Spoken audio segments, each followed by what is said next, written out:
In the fifth year of the war, attitudes in Russian society have radically changed. No one there dreams anymore of a quick victory of taking Kiev or of washing their boots in the English Channel. All thoughts are only about peace negotiations. If only this little victorious war would end soon and life would get back to normal. No one has any illusions left. Everyone understands that the aggression against Ukraine was a mistake and a disaster. That the enormous human and economic losses were all for nothing. In my favorite city, despite the titanic efforts of the Moscow government, you walk around and see these restaurants closing. And these little shops are closing too. Why? People are having money problems. There are empty blocks of new buildings all over the country. Because, well, who can afford to buy them? Really, who can actually afford it? And what goal are they pursuing?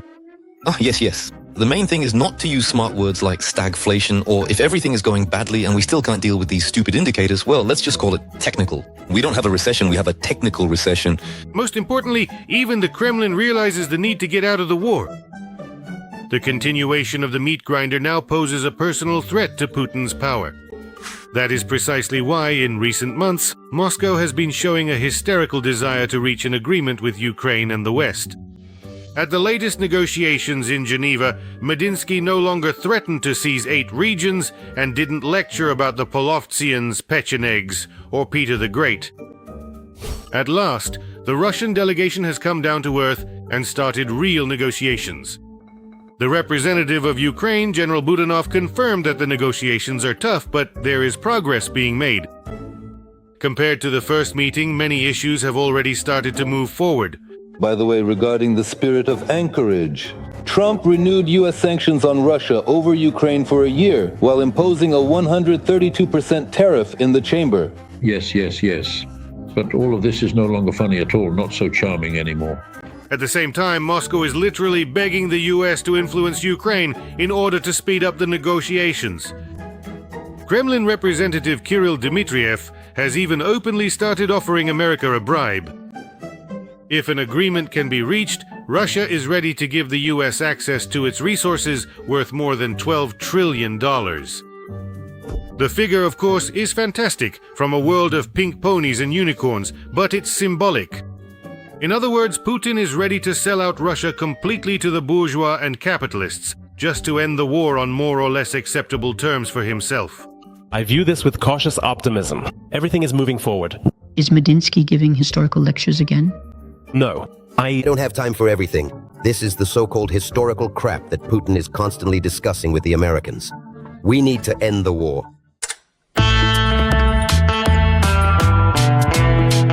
Why is Russia taking such desperate steps? Why did Moscow suddenly agree to real negotiations? Yes, because the window of opportunity for the Kremlin is closing. With each passing month, their negotiating position will get worse. The Russian Reich is coming apart at the seams and is on the verge of a social explosion. Continuing the war could wipe out Russia as early as this year, 2026. In all probability, Russia currently possesses a sufficient abundance of various resources, including economic, social, and socio-political assets, and most likely military ones as well, especially if you carefully consider the vast number of additional people who can still be mobilized into the army. Already 2026 should be the last year when Russia can wage the kind of war it is waging now. There are 3 main factors pushing Putin toward peace: economic, military, and social. Much has been said about the convulsions of the Russian economy, but now there are clear timelines for when its funeral is expected. Kremlin analysts have prepared a report for the leader, in which they claim that Putinomics will finally collapse completely already this summer. A news item from the Sanctions Are Good For Us category. Clothing, footwear, and accessory retailers have begun to close their stores en masse in Russian shopping malls, in more than 200 such locations across Russia. The share of space they occupy has decreased by 10 to 15%. Well, of course, that adds fuel to the fire. The situation is further aggravated by the budget deficit and the financial block of the government's desire to get out of this situation at the expense of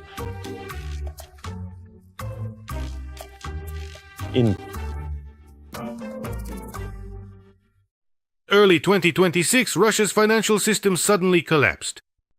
Small and medium-sized businesses are shutting down en masse. Entrepreneurs who, until recently, had no interest in politics began howling at the moon, or rather at the star above the Spasskaya Tower. I am putting the brand on pause. I've been doing this for 27 years. Not 3 years, not 5 years, not 7 years, not 10. I've been doing this for 27 years. The team has been disbanded. All of them, several dozen people. 27 years of work. This has never happened before. Now it's a pause. To survive the year 2026. Large manufacturing businesses are also in a state of clinical death.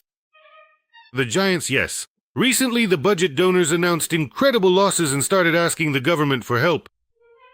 The largest developer, Samolet, is begging for $50 billion just to survive. Spare something for a former debutante, a former cadet's tailcoat. Fractions. The crisis in the construction sector is an indicator of a collapse throughout the entire economy. The halt in construction drags down thousands of other industries with it, from metallurgy to the sewing of construction gloves. We're dying here, just like yours. We are all slowly dying. In Russia right now, even things that by definition can't go bankrupt are going bankrupt. For example, Russian railways. The monopolist's debt has already reached $50 billion, and the company will never be able to pay it off on its own, especially considering that the economic situation is getting worse every day. Freight transportation has been declining for 4 years in a row. Just in 25, it dropped by 30%. Ready? Russian Railways has run out of money to buy rails, wagons, and locomotives.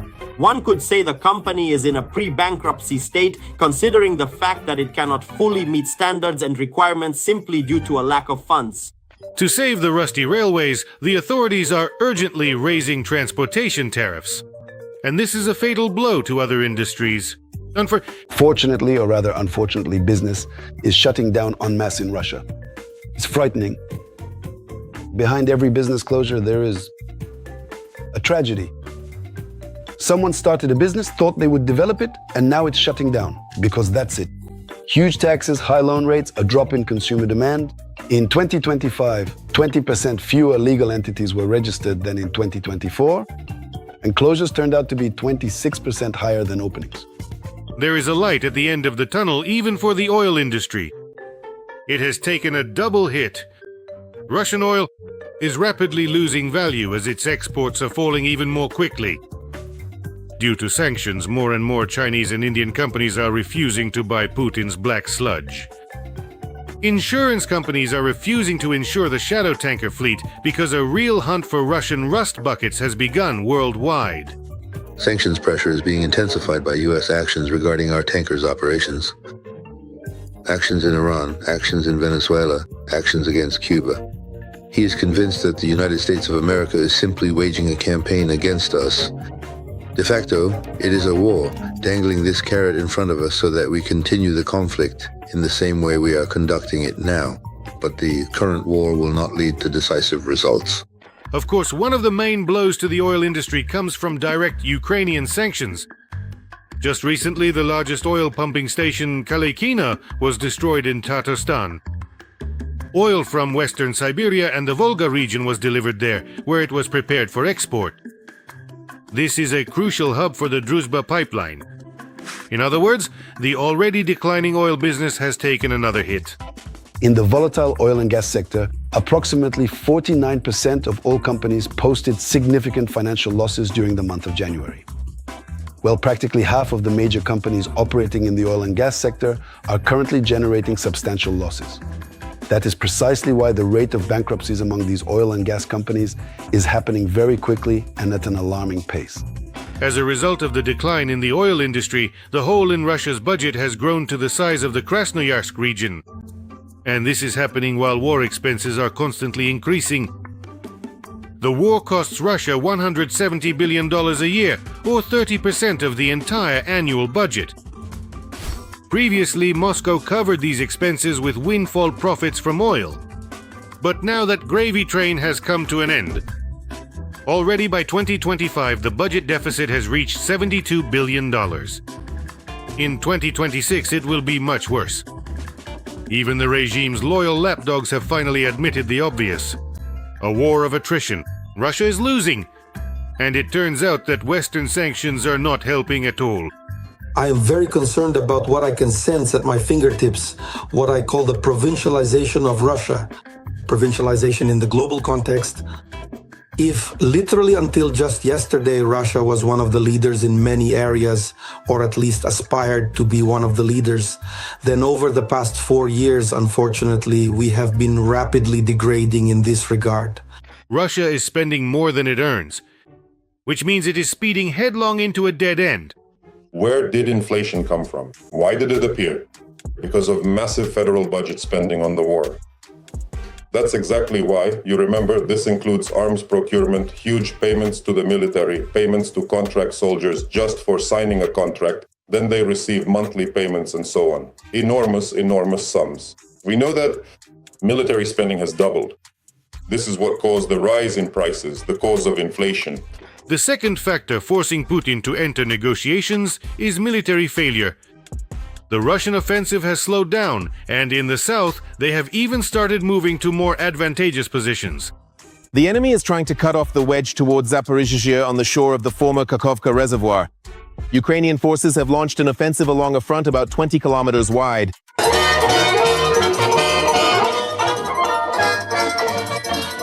The losses of the Russian army are breaking all unimaginable records. By various estimates, there are already about 500,000 killed and more than 1 million wounded.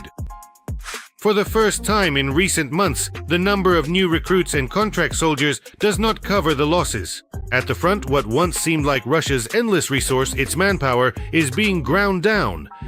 The situation.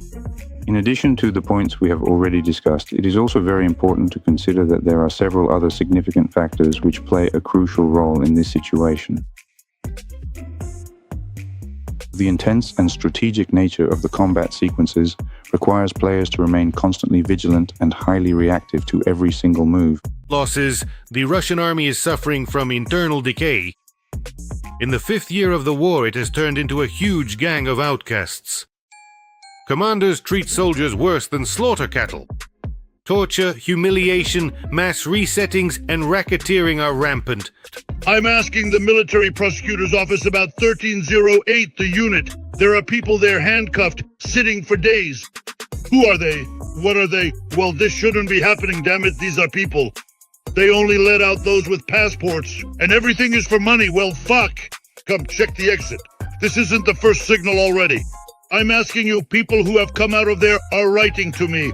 What is this, a concentration camp or something? What's going on there? These local raids are fucking unbearable. We are witnessing the final stage of the army's decay. Next, soldier mutinies are inevitable, and compared to them, Prigozhin's march will seem like a leisurely stroll.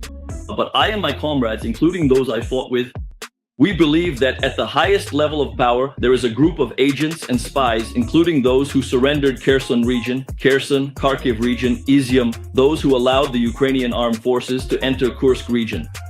These are the ones.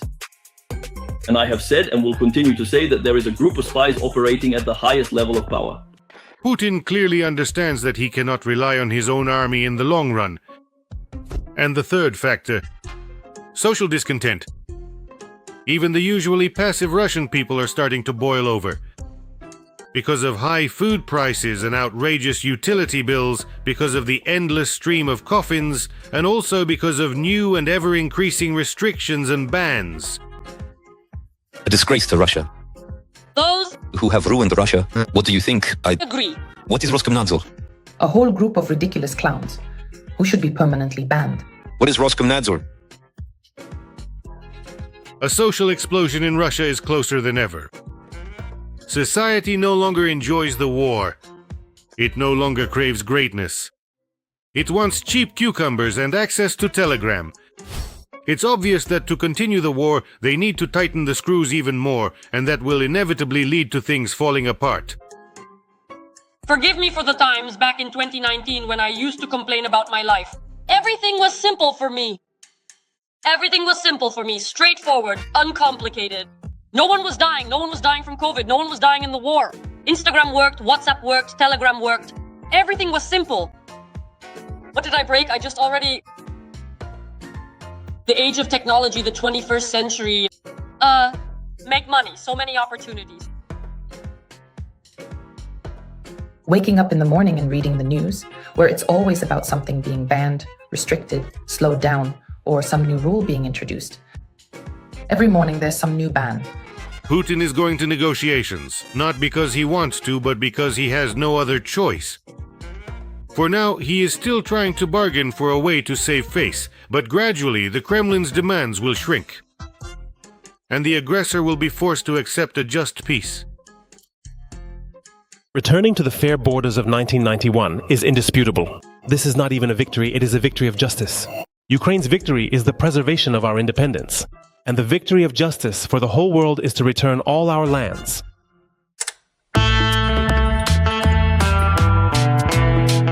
I want to remind you that this video was created for entertainment purposes and contains elements of satire and irony.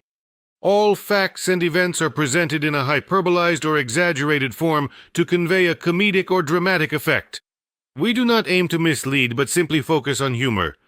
Please take this with a smile.